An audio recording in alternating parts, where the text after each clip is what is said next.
Hello, എല്ലാവർക്കും നമ്മുടെ പുതിയ വീഡിയോയിലേക്ക് സ്വാഗതം. അപ്പോൾ ഇന്ന് നമ്മളൊരു റെസിപ്പി വീഡിയോ ആയിട്ടാണ് വന്നിരിക്കുന്നത്. ഞണ്ട് റെസിപ്പിയാണ് കേട്ടോ. അപ്പോൾ എല്ലാവർക്കും ഞണ്ട് ഇഷ്ടമാണല്ലോ. അങ്ങനെ ഇഷ്ടമില്ലാത്ത ആൾക്കാരായിട്ട് ചുരുക്കമായിരിക്കും. അതുകൊണ്ട് തന്നെ നമ്മുടെ വീട്ടിലുള്ള ഇൻഗ്രീഡിയൻസ് വെച്ച് വളരെ കുറച്ച് സംഭവങ്ങൾ വെച്ച് എങ്ങനെ എളുപ്പത്തിൽ ഞണ്ട് കറി ഉണ്ടാക്കാമെന്ന് നമുക്ക് നോക്കാം. അതോടൊപ്പം ഞണ്ട് ഫ്രൈയും കാണിക്കുന്നുണ്ട് കേട്ടോ. അപ്പോൾ എല്ലാവരും വീട്ടിൽ ട്രൈ ചെയ്ത് നോക്കണം. അപ്പോൾ നമ്മുടെ വീഡിയോ ആദ്യമായിട്ടാണ് കാണുന്നതെങ്കിൽ ഒന്ന് സബ്സ്ക്രൈബ് ചെയ്തേക്ക് കേട്ടോ. അപ്പോൾ നമുക്ക് വീഡിയോയിലേക്ക് കടന്നാലോ.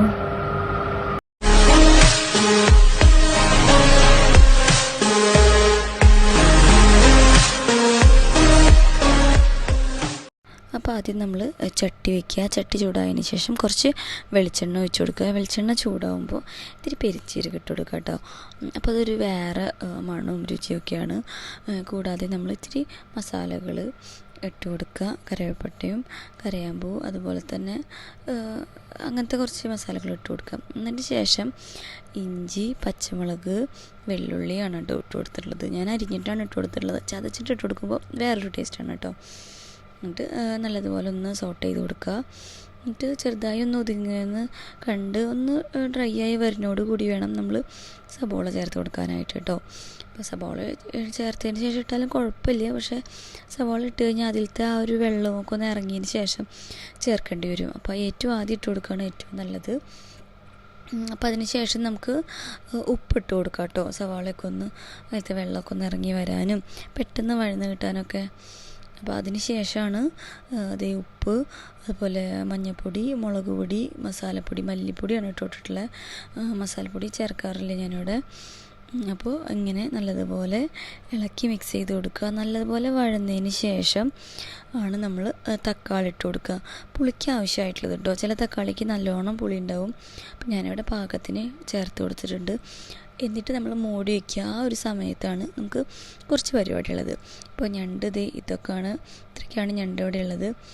അപ്പോൾ ഞാനിവിടെ എന്താ ചെയ്യാറെന്ന് വെച്ച് കഴിഞ്ഞാൽ അതിലത്തെ കാലുഭാഗമില്ലേ അത് ജസ്റ്റ് ഒന്ന് ചതച്ച് കൊടുക്കും.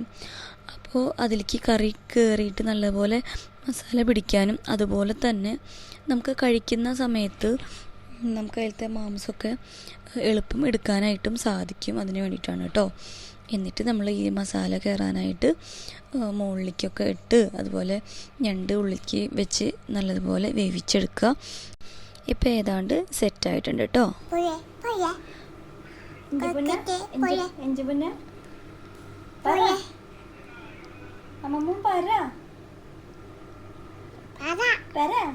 ചേച്ചിനെ വിളിച്ചേ കാണട്ടെ.